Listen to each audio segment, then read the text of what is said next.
मुसलमान लोग हैं जो अपने कौम के हिसाब से या फिर अपने दीन के एतबार से कोई भी काम अच्छा नहीं करते हैं। हमें दीन के रास्ते पे चलना होता है, हमें 5 वक्त की नमाज पढ़ना होता है, हमें दीन को अपने मजबूत करना होता है। अब और इस टाइम अभी हमारे मदरसों का क्या हाल है, हमारे इमाम लोगों का क्या हाल है हमें पता है, लेकिन फिर भी हम अपने इमाम लोगों पे ध्यान नहीं देते हैं, हम अपने मदरसों पे ध्यान नहीं देते हैं। हमें मदरसों के लिए क्या करना चाहिए और इमाम लोगों के लिए क्या करना चाहिए हम नहीं करते हैं। इमाम लोग की तनख्वाहें कितनी कम हैं, हम 100 रुपया देंगे तो इमाम लोग की तनख्वाहें अच्छी हो जाएंगी। हमारे मदरसों का हाल बेहाल है।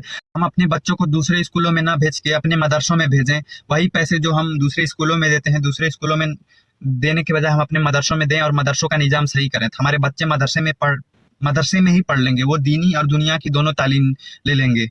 ये हमें ज़रूरी है। सरकार को अच्छा लगता है वो सरकार अपने कौम के हिसाब से, अपनी ज़रूरतों के हिसाब से करती है, लेकिन हम लोगों की जो मदरसे हैं, हम लोगों के इमाम लोग की जो तनख्वाहें हैं, हम लोगों को दीन के रास्ते पे चलने वाले जो काम हैं वो हम ही लोगों को करना है, दूसरा कोई करने नहीं आएगा। हमारे मदरसे को बनाना होगा तो हम ही लोग चंदे के पैसे से बनाएंगे। हमारे मस्जिदों को बनाना होगा तो भी हम अपने ही चंदे के पैसे से अपने मस्जिदों को बनाएंगे। हमारे इमाम लोग की तनख्वाहों को देना होगा तो भी हम अपने ही पैसे से चंदा इकट्ठा करके अपने पैसे से इमाम लोग की तनख्वाहों में देंगे।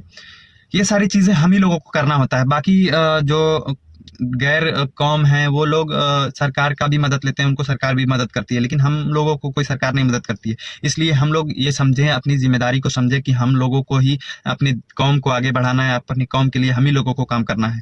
इसलिए सभी मुसलमान भाइयों से गुजारिश है, प्लीज़ आप लोग सभी लोग इस बात को समझिए और अपने कौम के लिए आगे आइए। अभी हम एक मदरसा बनाना चाहते हैं जिसमें हम केवल आप लोगों से 1 रुपये के लिए कह रहे हैं। आप लोग हमें 1 रुपये देंगे तो हमें मदरसे बनाने में बहुत मजबूती मिलेगी, और मदरसे में जब तक पढ़ेंगे बच्चे तब तक आप लोगों को सवाब मिलता रहेगा। 1 रुपये बहुत बड़ी रकम नहीं होती है कि 1 रुपये इतनी बड़ी रकम है कि कोई नहीं अदा कर पाएगा। 1 रुपये बहुत छोटी रकम है, और इस वीडियो को शेयर करना सबसे बड़ा ज़रूरी है। इसलिए सभी लोगों से गुजारिश है, जहाँ तक उनसे हो 1 रुपये जरूर इस QR कोड पर भेजें और इस वीडियो को जरूर आगे शेयर करें।